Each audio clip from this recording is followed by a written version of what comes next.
So, a private administrative process, it's really important that people understand what this is, because if you want to assert your freedom from contracts that you've engaged with all sorts of organisations, but specifically talking about banks, governments, credit card companies, debt collectors, the way to do this is to perfect your administrative process, and to do that in private, which means that instead of taking it into the public arena, which is a courtroom, courts are only supposed to intervene in private disputes once the two private parties have been incapable of resolving it themselves. And the way to resolve in private any particular dispute is to perfect your administrative process. So, how do you do that? So a bank asks you for a load of money, and you send them a letter saying, I conditionally accept your offer. You're saying that I owe you £5,000. I accept to pay you that £5,000. I have no quibble with that. I'm perfectly happy to respond to your claim and pay you what you're asking for, as long as you can provide me 2 wet signatures, evidence of equal consideration, which means showing me evidence of money moving from your account into my account, so I can actually see the fact that you gave me something. So there's lots of other things you could add into that, but initially you send one letter saying, I conditionally accept everything that you say, please just send me some evidence back. They can't. They won't. Any attempt at showing proper evidence is going to lead to them engaging even more in a fraud that they're trying to perpetrate. So you don't hear anything back from them. And I was mentioning in contract law that the third door is silence. And silence is actually equivalent to what they call silent acquiescence. When someone sends us a letter and we don't dispute what they say, we're actually agreeing with them. We have tacitly agreed with whatever it is that they outlined. So, in the private administrative process, you will ask some questions in the form of a conditional acceptance. 9 times out of 10, they are not going to respond at all. At which point you send out a second letter, which is basically an honourable way of saying, look, maybe you didn't receive the first letter. By the way, always send special delivery. Make sure you get record of that delivery. That way you've got evidence. So you... distracted myself there. So you send a second letter just to say, hey, you might have just missed that first letter.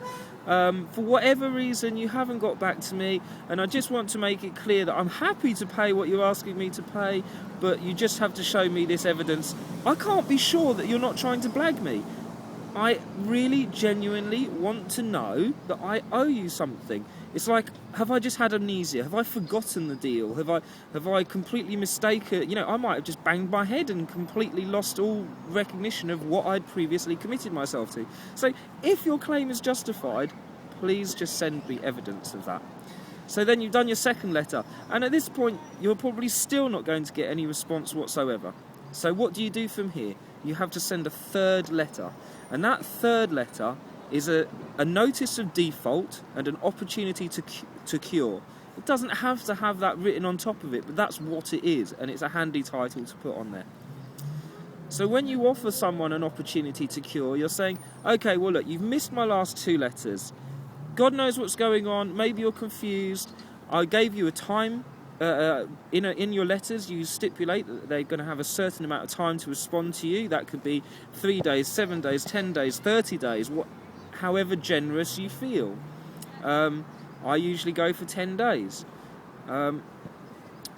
So I've been waiting for your reply. I've not heard anything. So I'm giving you a third opportunity. And this notice says that if you do not respond to me, substantiating your claim, then you are effectively agreeing with everything I've said, at which point this contract is absolutely null and void. So you lay out some statements in the opportunity to cure where you're saying, okay, well, if you don't get back to me, it means you must be agreeing with me, and therefore this contract is obviously null and void, I don't owe you anything, and we can't pursue this any further. And because they can't substantiate their claim, that is usually the end of the matter. Now, if they were to pursue it further and go to a court, and this is the thing that everybody worries about, you make a print of the letters that you sent, In the folder, you collect your evidence of where you've sent your letters off. So there'll be 3 letters, and there'll be 3 bits of evidence showing the dates that you sent those letters. And you arrive in court, and the judge says, for the matter regarding, and there's one question that needs to be asked. Sir, have you read my record? Madam, perhaps. And if they haven't, you insist that they do. You say, may I have a recess? But anyway, you make sure that the judge has read your matter, at which point they will realise that your administrative process has been perfected. You've asked them honourably to substantiate their claims. They haven't been able to. The matter is closed. And in fact, many judges will then take issue with the solicitors standing in court because they are wasting their time. The courts are only to intervene where a private matter cannot be resolved. Where you've taken every step to resolve the matter and they've just been ignoring you. Here it comes back to something I mentioned on another film. He who dishonours loses. They haven't acted honourably, they've lost. This is key to us being able to get out of this situation. Good luck with your private administrative process.